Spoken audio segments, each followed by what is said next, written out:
कि क्या आप अपने समाज में और अपने गांव में नशे को खत्म करना चाहते हैं? जो आदमी चाहता है, दिल से चाहता है, वो याद खड़ा करे। जो माता बहनों में चाहता हूँ कि आपके बच्चे दारू पिए, आप सपोर्ट करिए कि हम नशा खत्म करना चाहते हैं। हाथ खड़ा करके माता बहनों से मैं चाहता हूँ, सभी माता बहनों का हाथ में ऊपर चाहता हूँ, आपके बच्चों को नशे से दूर रखना है। हमें उनको पढ़ाना है, रास्ते चौड़े करने हैं, और सबसे बढ़ करके हमें अच्छा समाज बनाना है, अपने बुजुर्गों की सेवा करनी है। अब मैं युवाओं से चाहूंगा कि हाथ खड़ा करके मेरे के सब विश्वास दिलाएं। जितने भी युवा साथी हैं, मेरी आवाज जा रही है, सब हाथ खड़ा करके कि हम अपने गांव के लिए काम करेंगे, अपने प्रयास के लिए, अपने बुजुर्गों के लिए, अपने गांव के लिए, अपनी माता बहनों के लिए काम करेंगे, और सबसे बढ़ करके गरीब परिवार के लिए काम करेंगे। आपके बीच में एक सपूत बैठा होगा, बगल के गांव का है, राम नरेश। मैं चाहूंगा आप खड़े हो जाएं एक बार, और देवेंद्र जी आप खड़े हो जाएं। देवेंद्र जी प्लीज आप खड़े हो जाएं, 2 मिनट बस, मैं 1 मिनट 2 मिनट और लूंगा बस आप लोगों का। इन लोगों ने पूरे क्षेत्र में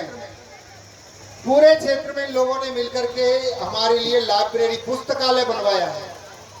शिक्षा का मंदिर बनवाने का काम ये लोग घर घर जाकर, गांव गांव जाकर कर रहे हैं।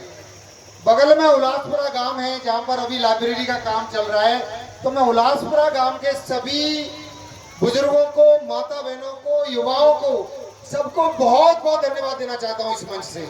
मैं भाई साहब को बताना चाहूंगा, मोतीलाल जी भाई साहब को, कि एक दिन हम गए भाई साहब, और सब गांव वालों ने इकट्ठा होकर के अतिक्रमण हटाया और यहाँ नींव रखी, पूरे गांव वालों ने, उल्लासपुरा गांव वालों ने। और वहां पर लाइब्रेरी का काम चल रहा है, जल्दी ही आपके बच्चे पढ़ने लगेंगे। देवेंद्र जी, आपके माता पिता को, आपकी माँ को, अय्या को मैं बारंबार प्रणाम करता हूं कि आपने शिक्षा की ज्योति जलाने का संकल्प लिया है। आप लोगों ने वो संकल्प लिया है क्योंकि बाबा साहब अम्बेडकर ने कहा था कि शिक्षा वो शेरनी का दूध है, जो पिएगा वो दहाड़ेगा। शोषण से, अत्याचार से मुक्ति एकमात्र रास्ता है, गरीबी से एकमात्र दूर होने का रास्ता है शिक्षा। और शिक्षा प्राप्त करने का एकमात्र चीज है पुस्तकालय। गाँव के पुस्तकालय अच्छे हो, बच्चों को पढ़ने की जगह हो। आप लोग जानते हैं, सब जानते हैं, कोई बोलता नहीं है, एक गरीब परिवार के घर में लाइट की व्यवस्था भी नहीं होती है। कई बार नरेगा से काम किया पिता, दारू पी के आया हुआ बाप, कई बार माँ को भी पीटता है, घर में होता है, पढ़ाई का माहौल नहीं होता है। तो हर गांव में पुस्तकालय बनेगा तो हमारे बच्चे पढ़ेंगे, और जब हमारे बच्चे पढ़ेंगे तो गांव में विकास होगा, गांव में पैसा आएगा, और हम सब लोग मिलकर के, आप सब लोगों का शिक्षा, स्वास्थ्य, पानी की व्यवस्था। आप देखिए कितनी सुविधाओं की कमी है हमारे यहाँ पर। जब मैं बाहर जाता हूँ तो देखता हूँ कितनी सुविधाओं की कमी है।